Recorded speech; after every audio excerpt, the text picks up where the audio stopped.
He loved to do Lena. This is Lena Pink. Arts and crafts are some of those things that cross all age boundaries. This is especially true at the Jean Lake Festival.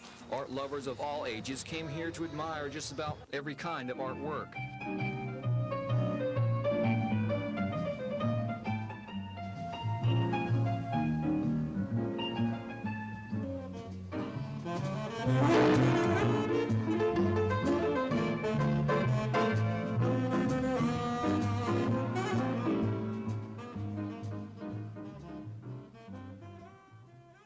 There was more here than art. There was the remembrance of the Troy, Alabama artist for which the festival is named. It was founded 3 years ago, and it's named after Jean Lake, and Jean Lake showed throughout the Southeast. She was very well known for her primitive paintings. She died of cancer in 1977, and we kind of feel here in the community that she put Troy on the map as far as the arts go. It's a beautiful tribute to a fantastic woman and a marvelous artist. She loved Troy. This was her home. She was born and raised here, and we've come out with her book of quotations, and it's got 20 of her color reproductions in it. And she had written the foreword and done the title and everything. So she's still sowing her seeds. Some people left this arts and crafts festival with that painting or sculpture they have always wanted. Others left empty-handed, but everyone left with a smile on their face, knowing they had a good time. Craig Meadows, WSFA TV News.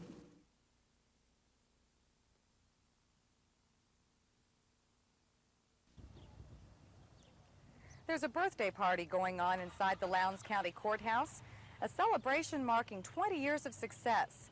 And although some of those in attendance are barely 5 years old, they are getting a head start.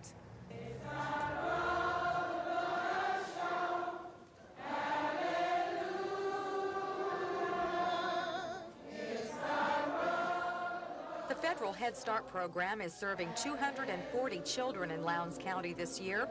The objective of Head Start is today, as it has always been, to give youngsters from low-income families a head start on their lives. Looking back to 1966, when Head Start began in Lowndes County, pioneers remember the program as more than just a major step in education and welfare. It was also a fight for civil rights. And for a while, it seemed that these changes threatened the very fabric of our society. And the first step across those barriers were not easy for any of us. At a time when possible federal budget cuts are threatening most social programs, Head Start officials here say their budget for next year has remained intact. In fact, this year, 84-85, we were able to pick up an additional 20 children, so we expanded this year during the Reagan administration. So we feel real good about Head Start because this has been one of the programs that has been more or less standing on its own. Nelson says the next goal is to get all the county's needy children into the program. And although Head Start leaders may still have a long way to go, just look what they have to work with. Carrie Gordon, WSFA TV News.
know, one thing that really happened, a lot of the big cars fell out. The pack kept getting sorted out, and I got to catching slower cars, and the car just kept on holding together, you know. And what else can I say?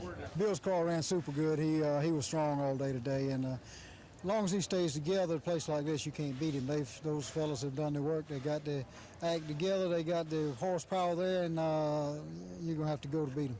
To run second here behind the 9 car is you know, as good as winning the race. You know, we felt like early in the race when the 9 car had trouble that we had a shot at winning the race legitimately, and you know, we came back and showed that if the 9 car had been out, we could have won the race. So.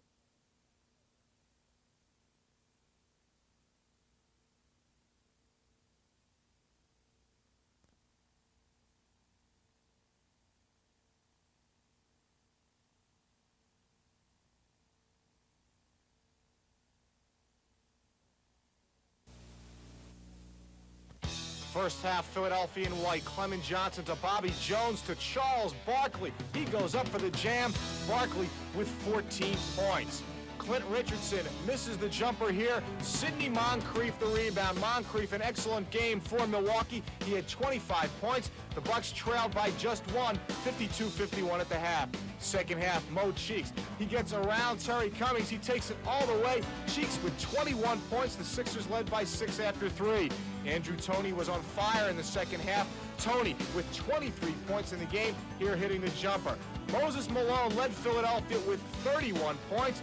They win it 121-112. I'm Michael Stone for NBC News.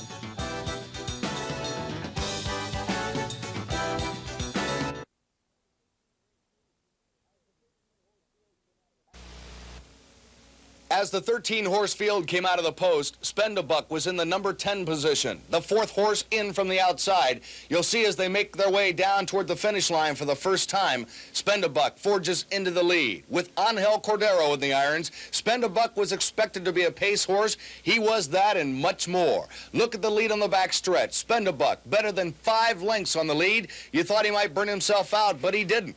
As they headed home and to the wire, Spendabuck keeps the 5-length lead. He'll take it to the finish line. Stefan's Odyssey on the rail made a surge to overtake Chief's Crown, who's on the outside, but this one was all Spendabuck. He finishes with the 3rd best time ever in the Derby, running the mile and a quarter in 2 minutes and a 5th. This is Scott Clark reporting for NBC News.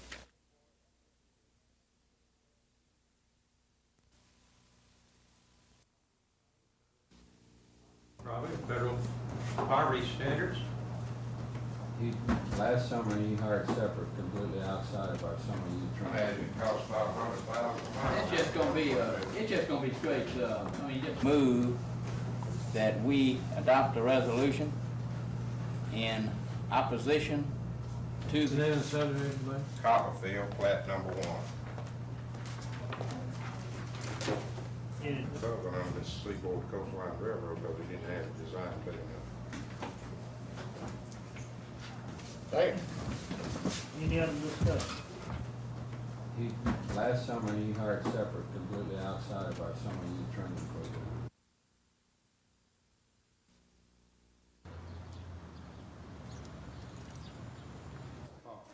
Fourth floor elevator right there. Play it down there, please, man. You set it off with all that pistols and shotguns and things.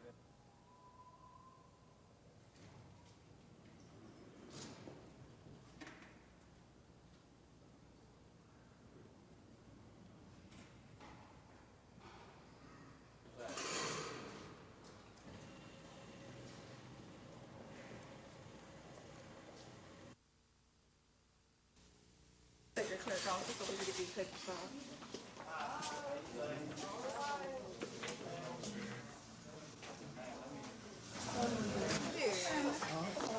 All right, yes, I got 2 suits here.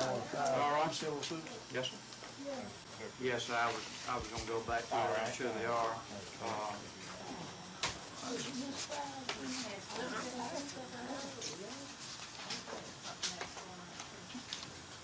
All right, sir.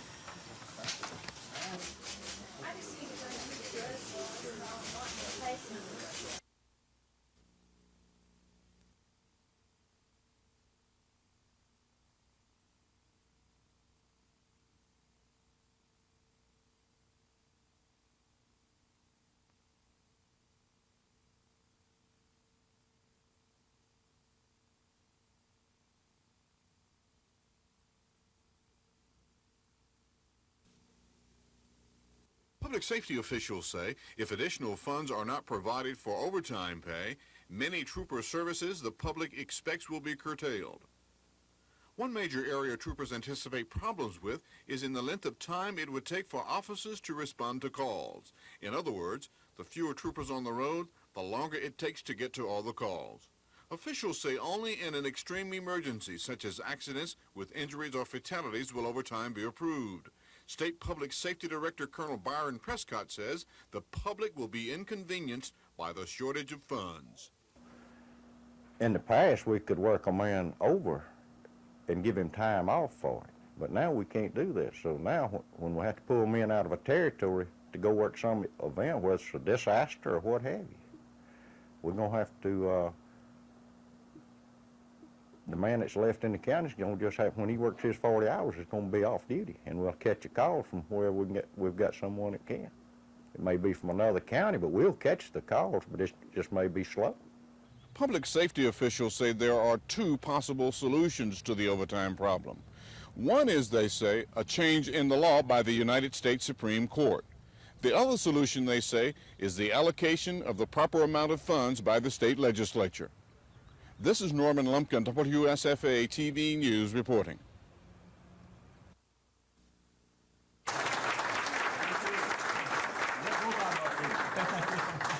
This means so much. And Camp Grandview, thank you very much for us and children. Would you fellows come and accept this check? Thank you.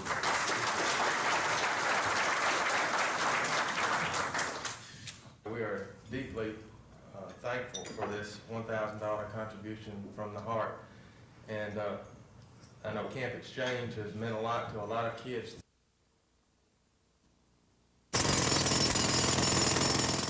The workmen's hammers were busy pounding away at the canopy's concrete pilings today. Removal of the first 150-foot section is well underway. All 250 tons of concrete are almost gone. And with it may go the last remnants of the arguments that once surrounded the planned removal. On one side of the canopy controversy were those merchants and citizens who said taking the awnings down would decrease business here by forcing shoppers into the rain and sun. And on the other side were those who said the removal would increase the number of shoppers by improving the looks of the downtown area. But now, finally, city officials say all the legal maneuvering is finished, and soon the canopies will be too. It won't happen all at once. The plan is to remove them gradually, giving everyone time to adjust. One big adjustment could come in the next couple of weeks. That's when city officials are expected to unveil an artist concept of how the storefronts can be reworked to reveal their own natural beauty, that some say for too long was lost behind the canopies. Tom Foreman, WSFA TV News.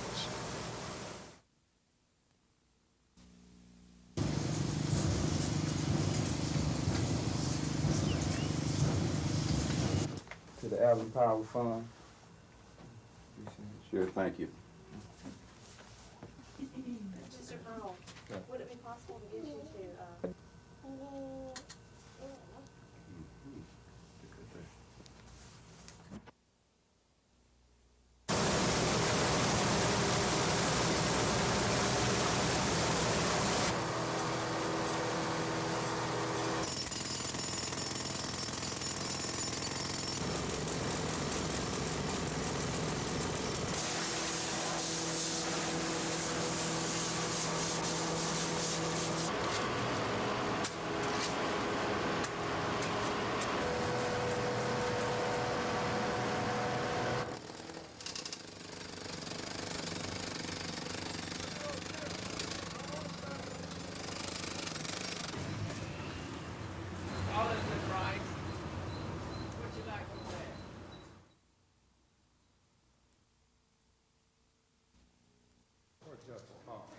Fourth floor.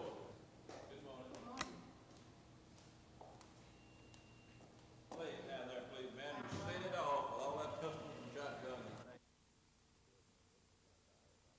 The board members, just like I, was not pleased with the settlement. Certainly, that's what consent decrees are. They're compromises.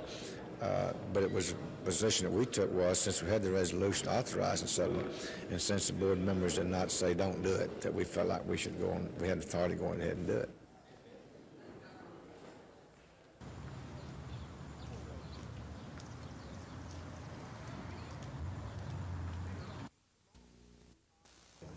Small Business Week honors small businesses, which make up a significant part of this country's financial backbone.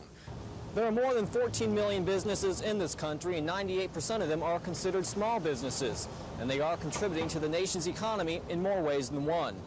A spokesman with the Small Business Administration in Washington says 48% of the private workforce, 42% of all sales, and 38% of the gross national product come from small businesses. Small business, I guess in Montgomery, like all over the country, is doing much better these days than the last few years.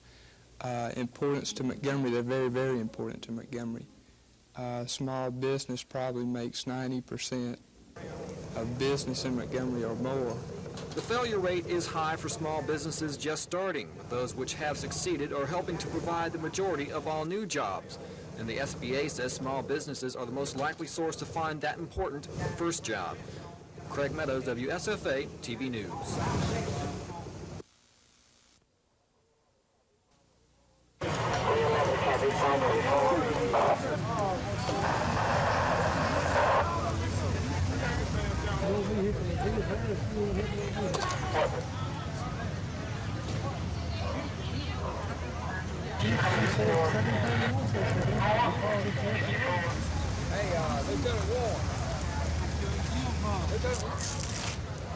Okay, now from here, what about the rest of the yard?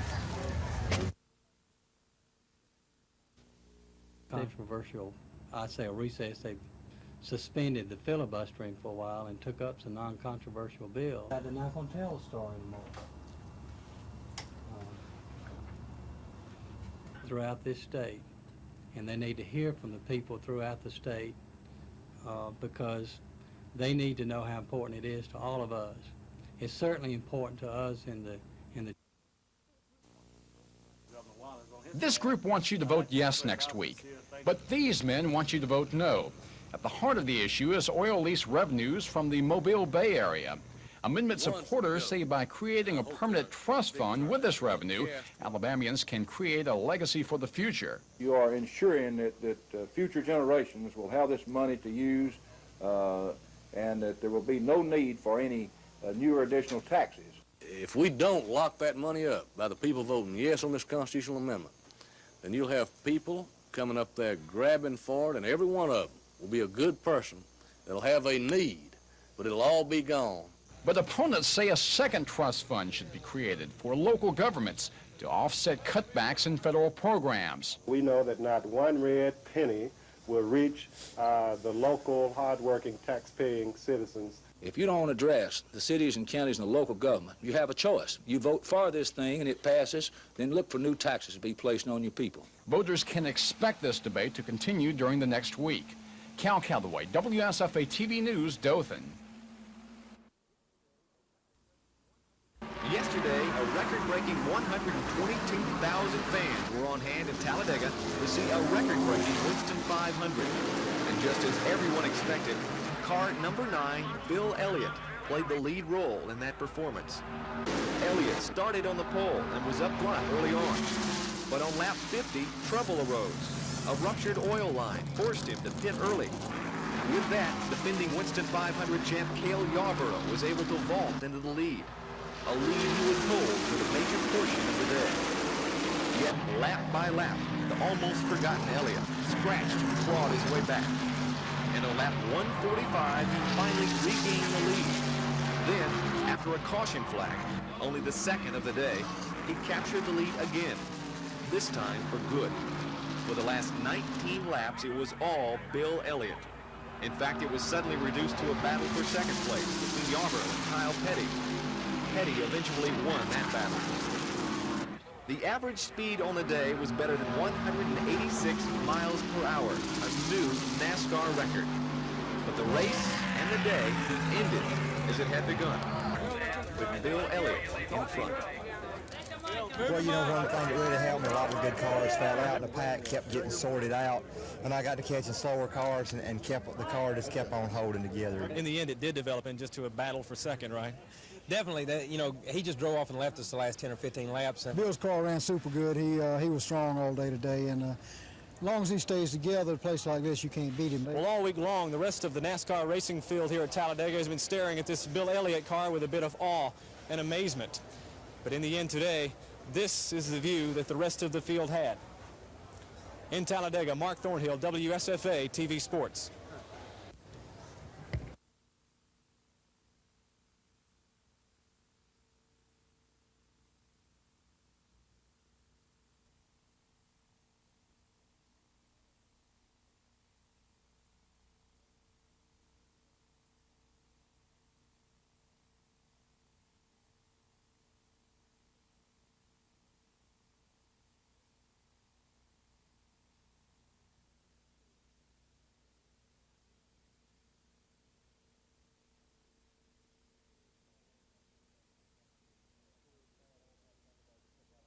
That cooler smelling oil pump Thunderbird just kept right on D. You know, I got to thank the good Lord there for helping me get those lap and three-quarter back. You know, I was really worried about that because I didn't know what was wrong with the car. I always learned never give up, and I think today was the day I never give up.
3 gears down and locked.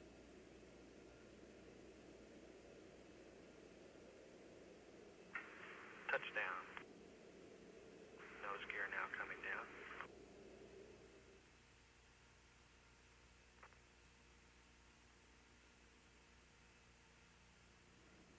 Touchdown on main gear.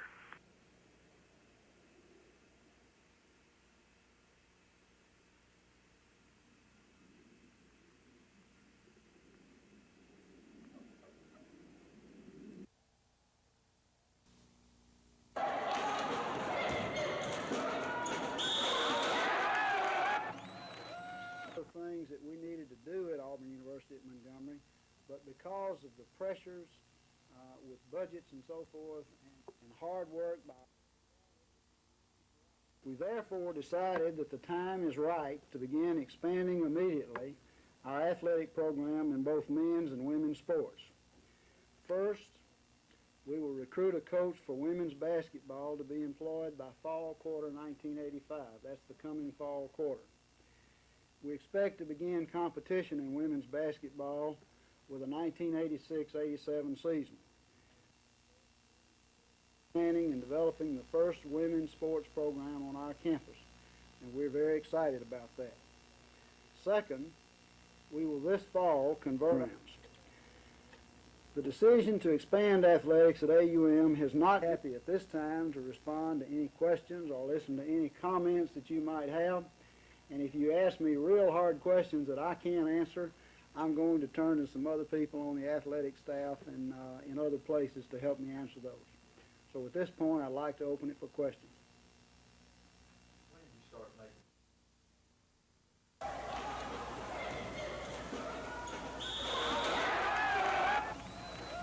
The things that we needed to do at Auburn University at Montgomery, but because of hard work by what we would like to do is make this step, begin the orderly expansion of our athletic program, get it to a point where we're competitive in the conference and in the district in which we are currently members, And then if there's a need to look at other possibilities, we'll certainly be willing to look at that. If you look around the country and you look at those institutions that are located in urban areas, such as Montgomery, many of those have chosen to go to an NCAA division. Many of those have gone NCAA Division I.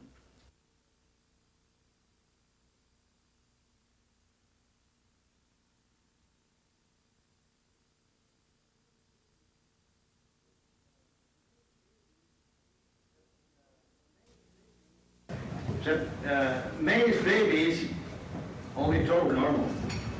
Dennis Bailey on the 12th. I think is objective. I'm not a politician. I don't represent manufacturing. Indeed, major construction for office buildings, shopping malls, hotels, and a new horse track, racing track in Birmingham will create a lot of jobs in the building trades well into 1986. However, to such an extent that we are now a debtor nation. That is, we owe more to foreign investors on something that I thought was true, and it is true. France, interestingly enough, the government of France. It's a very much a bonding time to you as couples to be together for the birth of your baby. I know you're real excited about it now, and it makes it even more exciting. 5 minutes apart. They may start at 10 minutes apart. Very good. Right. All right. Daddy?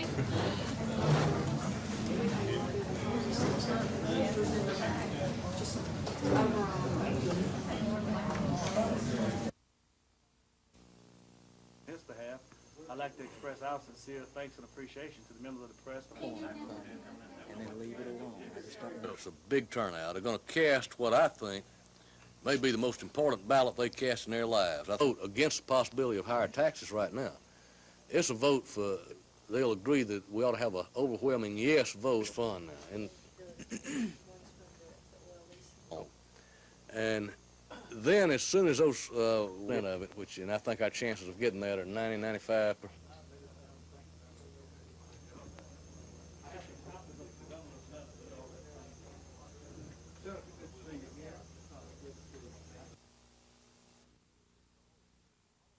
Assistant U.S. Attorney David Allred says Oliver is free on $10,000 bond after his arrest by Secret Service agents 9 days ago.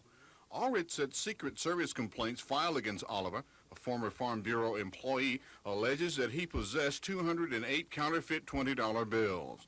Allred says the complaint also alleges that Oliver tried to sell an undetermined number of the phony bills to an unnamed person.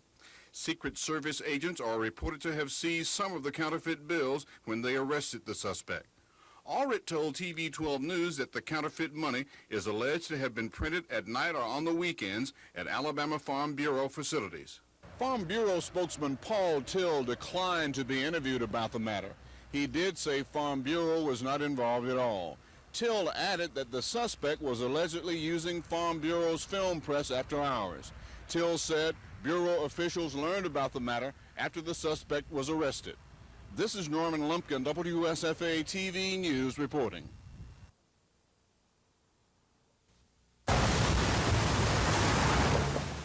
Montgomery is growing and growing and growing.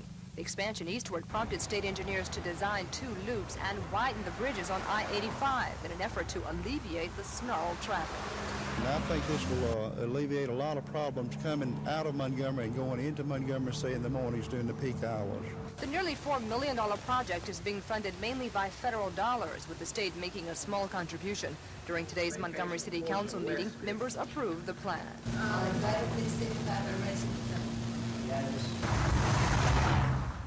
Once construction begins, no traffic will be shut down, although there will be traffic jams and delays. And we hopefully people will find different routes, but nothing will be completely closed. We'll always have a lane open, but we most likely will have a lane closed too.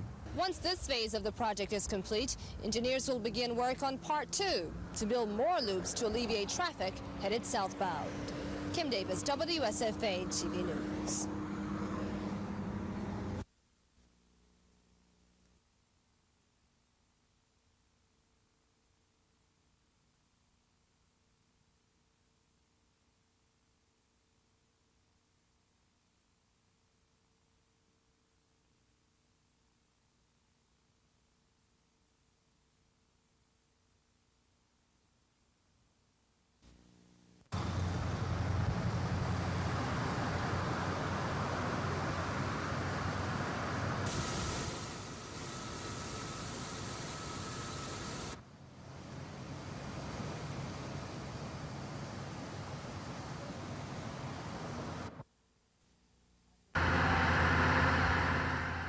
At the new General Electric site near Burkeville, they're laying in the last of 65,000 feet of underground pipe.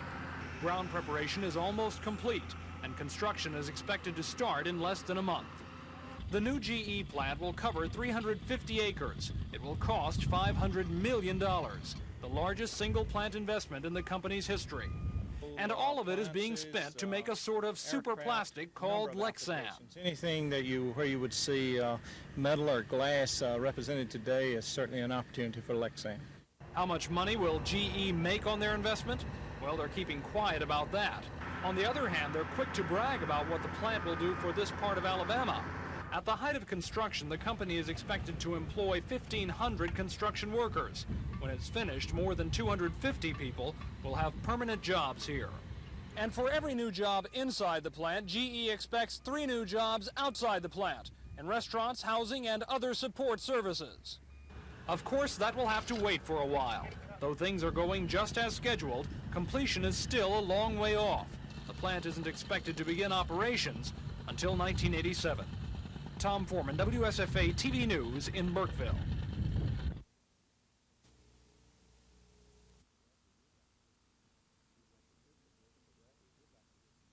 Be repetitious with it, but Ralph, we would like to hear some remarks from you of your company. Thank you. Development Council in conjunction with and then Wayne Wisner, and then hear some from the company. Representing the company is William May, Ray Petty from the 4-year institutions are in our education budget. Now this year, the general fund budget, the Kiwanis kick, seems like the last few weeks I've spoken to a lot of Kiwanis clubs, and I have heard in a group as you here today, the Kiwanis Club, and I was just thinking of Chip Miller. Some of the commissioners now are trying to say, you know, we don't want the bill to pass. But I feel like that we ought to go ahead and pass the Constitution Amendment and let us come back in a legislative act and maybe give some of these monies to the cities and counties. And I know that city and county government does deserve and needs some of these monies. But I do not feel that we need to put them in the Constitution Amendment. I think that needs to be done by separate act. I could expect, as far as his punishment there, you know, have about 5 minutes for questions. I know Chip them this morning, I got up at 5:30 and spoke to the Chamber of Commerce. Usually, this is our press conference, and Give a big. and if we don't pass this amendment, this money is going to be split up, thrown around, pork barreled all over the state, and then there's going to be new taxes called on for this and that and the other. I don't think, and listening to the Lieutenant Governor, so I really don't care, Charles, they want to. When we lose revenue sharing, these monies are going to have to be replaced, or services are going to have to be cut, or they're going to have to, when they get new revenue to provide these services, where are they going to get it? They're going to have to raise taxes. That means they're going to have to raise taxes on businesses. That means we're probably going to lose jobs. All right, ladies and gentlemen, we're ready for, I believe, Mr. Drake, Lieutenant Governor Beasley. This is our press conference, and I'm sitting in my chair, but so what questions, ladies and gentlemen, do you have for these gentlemen? It involves a very important matter for the people of Alabama, and it shouldn't be taken lightly, and I know it would not be taken lightly. And one of the main issues that seems to be involved is... Say this vote is just not along party lines. We have This money is going to be split up, thrown around, pork barreled all over the state, and then there's going to be new taxes called on for this and that and the other, and we cannot do that, and the people are not going to do that. They're going to have less better government. State that. There's no question in my mind. What they're telling you is, if indeed this fails, then the money's going to be squandered away. That's totally untrue. Bob James has already set a precedent for the oil and gas money with a trust fund prior to this administration. The Alabama legislature, House, and Senate is totally obligated to a trust to protect the corpus and interest, or corpus and principle of this money.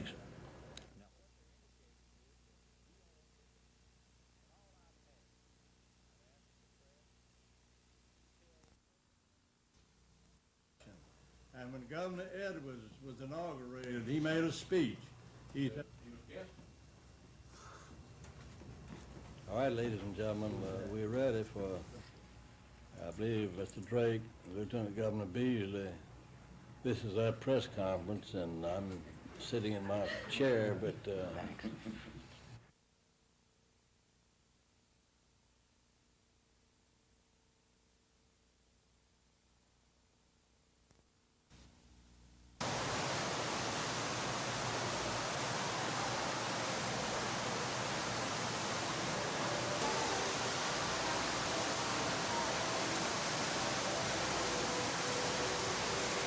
Very good.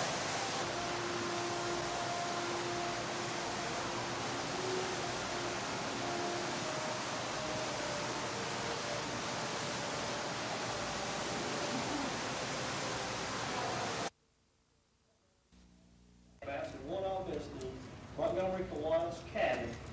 It's just a tremendous success. We started out very small, and every year for a period of years there, we doubled what we were doing, and now we're the largest facility and serve more disabled people than any other similar facility in the world.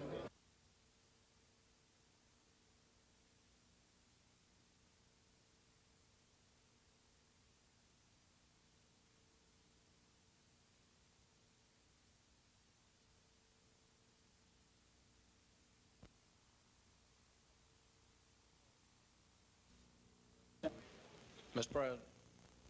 Mr. President. Mr. President.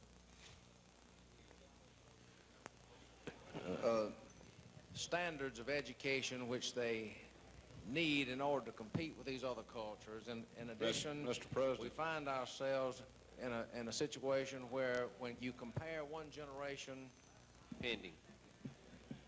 Mr. President. Yep. Reminds me of their membership. This is what's on it, and I was just wondering if somebody would like to explain to me what this was all about. I don't have any reason to know, but this is the one I have, and so I just thought somebody might tell me what I got it for. And then, same time, Mr. President, I'd like to say to the His mother and Lydia Baines, his sister.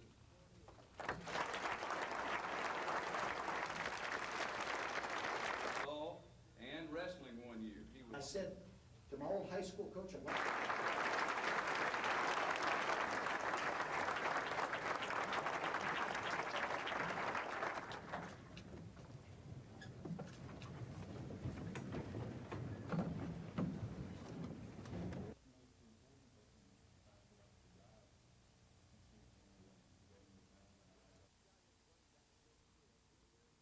Birmingham Stallions running back Joe Cribbs is a very special athlete. And today, Joe is here at the Arrowhead Country Club to speak on behalf of some other very special athletes, the athletes of the Alabama Special Olympics program. Cribbs, along with certain high-ranking grocery representatives from across the state, gathered for a special announcement. The Phillips Food Brokerage Company announced that it will head up a Special Olympics coupon promotion. Working with the state grocers, the promotion will set aside money from the couponed sale of certain grocery items to be donated to Special Olympics. For W.P. Phillips of the Phillips Company and for Joe Cribbs, the day's guest speaker, it's a very special promotion for a program that is equally special. As a professional athlete, I feel like I can kind of relate to the Special Olympics, you know, what it means to go out and compete and strive for goals and to obtain those. And certainly that I think it's good for them to have the opportunity to compete. Well, my wife got me personally involved about 5 years ago, and I went to my first Special Olympics, and I'm a grown man, and I guess I'm macho to some degree, but I cried about halfway through the events because these are very special children. The men, women, boys, and girls of the Alabama Special Olympics program may never attain the athletic status of a Joe Cribbs, but through promotions such as the one announced today, they'll be able to participate and to achieve in their own very special way. Mark Thornhill, WSFA TV Sports.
plan. And as Chris Grimshaw tells us, the filibuster is being meticulously orchestrated. Chris? Bob, it's been a textbook filibuster so far. Senator Ryan DeGraffenreid of Tuscaloosa, who is spearheading this filibuster, has carefully mapped out a schedule of rotations for the dozen or so senators who are taking part. But the filibuster has taken on some interesting turns. Throughout most of the afternoon, the Senate leadership, which is pushing the teacher career ladder plan, has been conspicuously absent. That's left the filibustering senators in charge. DeGraffenreid himself has presided over much of the filibuster, and that has left the door wide open for those senators to go ahead and kill the measure. But DeGraffenreid won't let them. He's steering his filibuster strictly by the book. He's forbidding any underhanded moves, and it's all in an effort to put pressure on Lieutenant Governor Bill Baxley to do the same. DeGraffenreid has been exercising this careful strategy for about 2 weeks, knowing there will eventually be a time when the Lieutenant Governor will have to decide whether to force an end to the filibuster or follow the rules and let it run its course, which could possibly kill the session. Meanwhile, a number of other important issues are stacking up behind the filibuster, including the general fund budget, a teacher pay raise, the education bond issue, and a package of child abuse protection laws. But again, DeGraffenreid has turned the tables by allowing the Senate leadership to decide if they'll live or die. DeGraffenreid has said he'll allow Baxley to stop the filibuster long enough to go ahead and pass those bills, but that's something that Baxley, there I do it again, that Baxley will have to decide, and the Senate leadership is having to back up and consider its own strategy. Bob? Must be contagious. Just wanted to ask, what do you think the chances are of those bills moving ahead? At this point, I don't think there's any chance of them moving along right now. As the night wears on and the filibuster continues, there probably will be some consideration of it. There will also be some negotiations concerning the amendments that DeGraffenreid and the others have to the career ladder plan. So a lot of that hangs in the negotiations right now, so it's a little premature to start second-guessing them. Thanks a lot. Chris Grimshaw live at the state capitol. Montgomery will be getting 15 new jobs. The owner of Forbes Refrigeration Company announced the controversial teacher career ladder pay plan. And as Chris Grimshaw reports tonight, it appears the upper chamber will keep on filibustering into tomorrow. Chris is standing by live at the Capitol.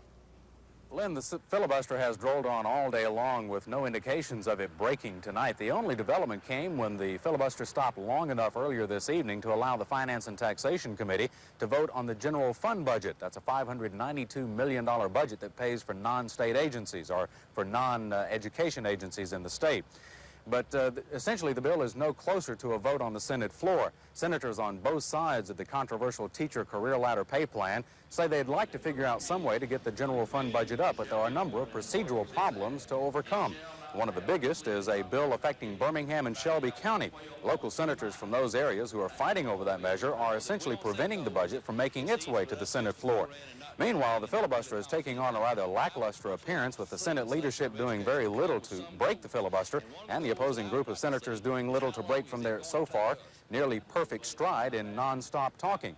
Lynn, it appears that the Senate will allow the day to end at about midnight tonight. They'll come back to work to 10 o'clock tomorrow morning.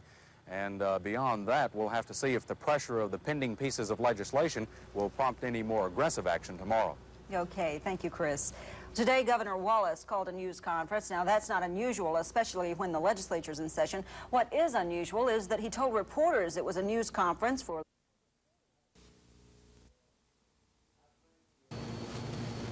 I think that it is wrong for the cities and counties not to be included in the constitutional amendment for a portion of the interest. Many discussions and much negotiations has gone on over a period of time to make sure that that happens. But instead, we have the very lame promise that maybe cities and counties would be included in a line item in the budget.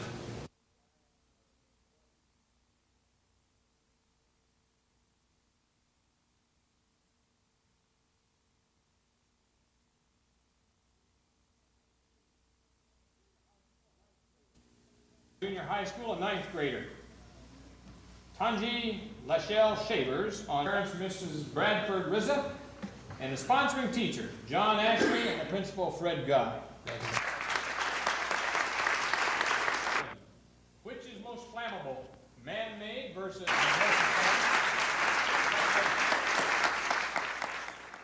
Now, we're just happy to do this kind of thing for several reasons. One, I suppose there's some selfish interest because the Air Force has a continuing need for people who have science and math backgrounds, and that will increase.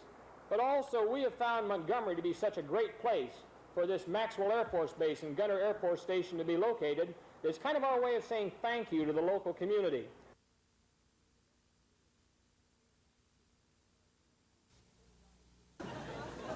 Terry Donahue, the head football coach at UCLA, was the featured speaker.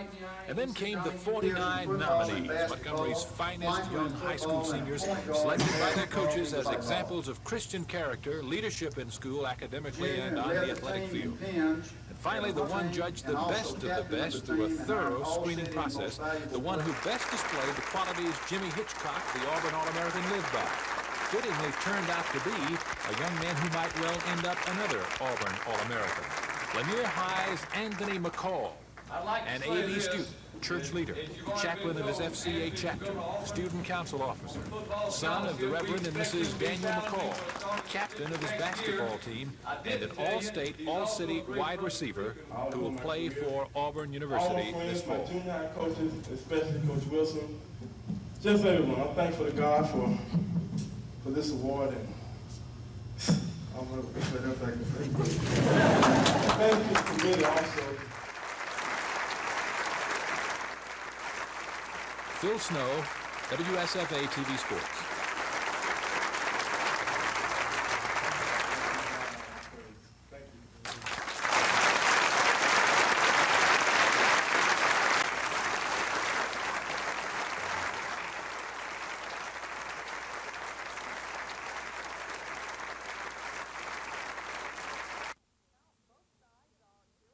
Now, both sides are gearing up for a possible clash today. Chris? Gina, without any particular fanfare or any fancy strategy, the filibuster just started flowing on this morning. But the opponents of the career ladder plan, who have been executing a careful strategy of following the book, are concerned that that book may be thrown at them later in the day by the Senate leadership. Lieutenant Governor Bill Baxley, who has been careful not to ruffle the feathers of the opposing group of senators, is out of town today on his statewide tour to stump in favor of Amendment Number 1. His absence has generated fear among the opposing group of senators that someone else will preside over the filibuster and perhaps use the gavel to their advantage to force the teacher pay incentive plan to a vote.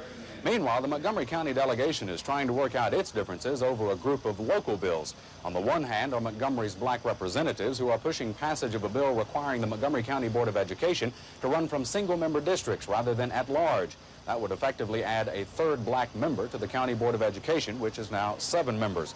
While the blacks have been maneuvering that measure, they've held up a number of other bills which would provide expense allowances and pay raises to more than a dozen locally elected officials, including the tax assessor, tax collector, sheriff, probate judge, circuit clerk, and also the county's circuit judges.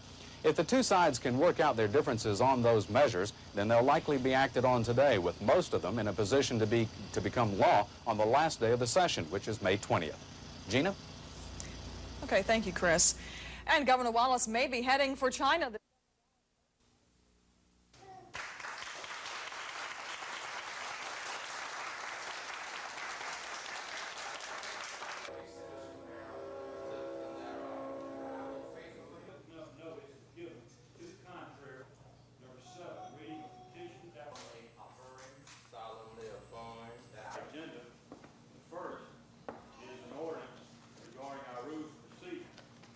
Motion shall be reduced to writing when required by the presiding officer of the council or any member of the council.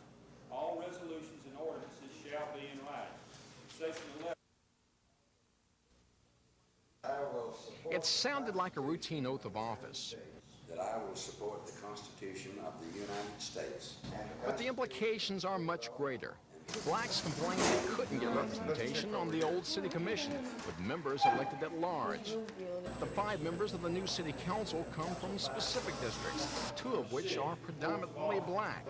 Today, the city's first 2 black elected representatives were sworn into office. Alfonso Byrd in District 5, and District 1's Johnny Mae Warren, who's also the first woman elected. Ironically, the losers of those 2 races are contesting the election. The alleged illegal absentee votes put Warren and Byrd into office instead of them. But today, the words were not about the controversy, but instead of working together. I will be fair to all peoples, and I will work for a better tomorrow. I will be working for all of the people all of the time. Thank you. Cal Calloway, WSFA TV News, Troy.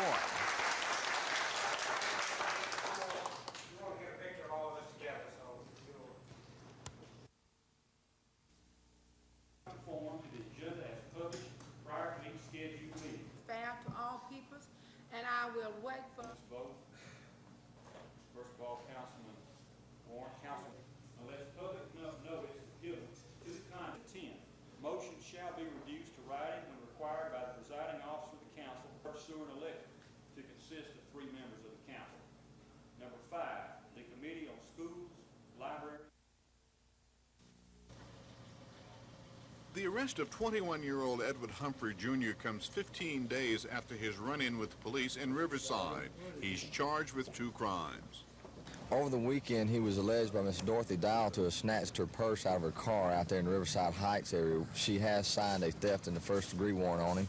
Also, a gentleman that has been crippled since birth was beaten by Eddie Humphreys last night, and that individual has come down and also signed a misdemeanor harassment warrant on him. Authorities say Humphrey has an extensive police record.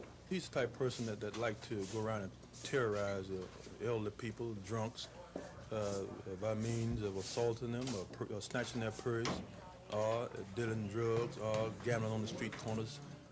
Just overall type fellow that like to terrorize people.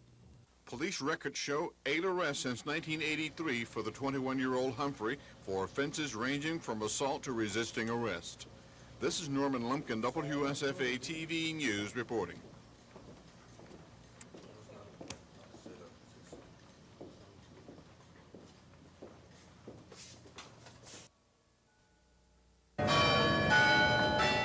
As church bells once announced the end of war with Nazi Germany, today they tolled out its memory.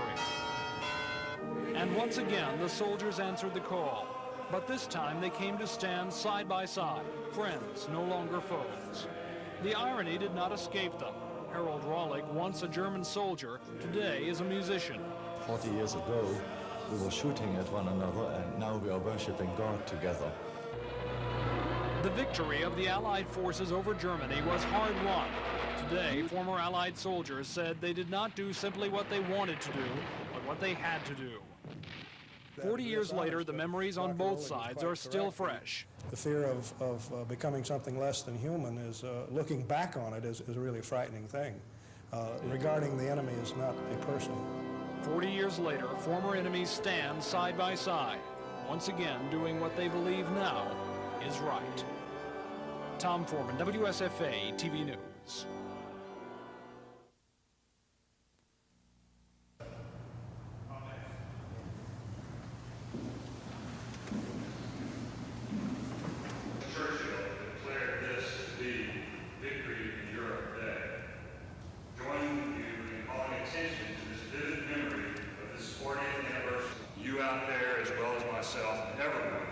Continue to work towards and pray.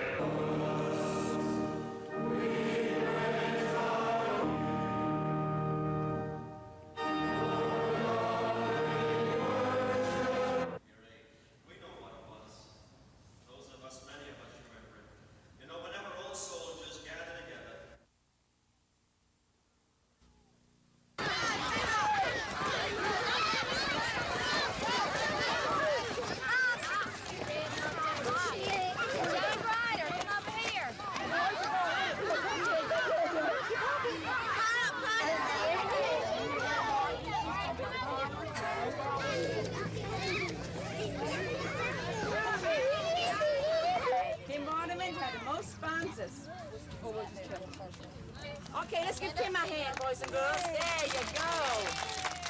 Okay.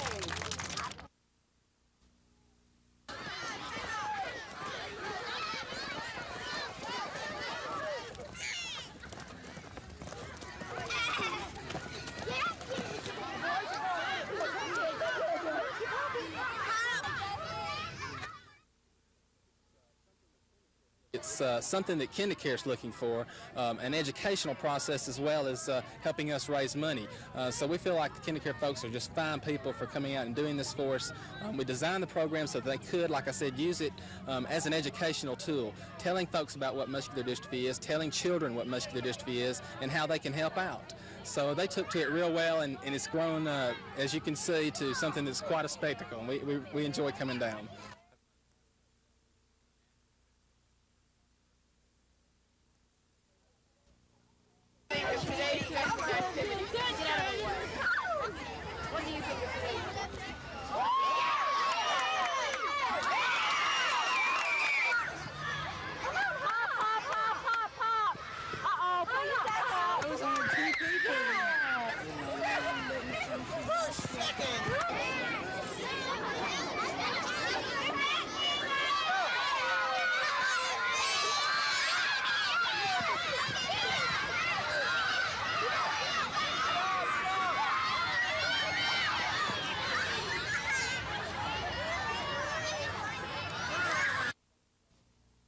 Secretary Evelyn Pfeiffer, if she would read us the minutes of the last meeting. 1185. He also reported that the total cost of the awards banquet held will be in the home of Mrs. Foshi, and in case of bad weather, Goodwin Community Center. Each change was seconded and approved by the membership as read. Block from the floor. Mrs. Norris moved that the recommendations of the nominating committee be... Walsh, the father of Adam, and by Judge Mark Kennedy, the Alabama Congress of PTAs, through the leadership of its president, Ann James. Mr. P.B. Day. Mr. Day, this organization going, so happy to see. And he receives Mr. Lewis, Colonel Lehman Lewis. Thank you so much. Senior Achievement Award to you, Mr. White, and you know what it says about you? The subject that he would... And tomorrow, please don't forget, it's so important to place up for Governor Baxley, and we got to forget. No one really knows if it was a tornado or just high winds, but the people who live in the Johnstown neighborhood experienced it firsthand. And we went and looked out and we saw a couple branches fall, and then all of a sudden, before you could say boo, you couldn't see. It was 4 feet away out the window. The rain was coming down so hard you couldn't even see out your windows, and the wind was just whipping around, and it was just, I've never seen anything like it. It all happened quickly about 3 this afternoon. There were no injuries reported. Nearby at the ABC warehouse in Gunter Industrial Park, siding was blown off the building. An indication of the wind's strength was this empty truck trailer, which was turned over by the wind. Well, this is just something different, and if this isn't a tornado, I don't want to go through one because this was just crazy. Craig Meadows, WSFA TV News.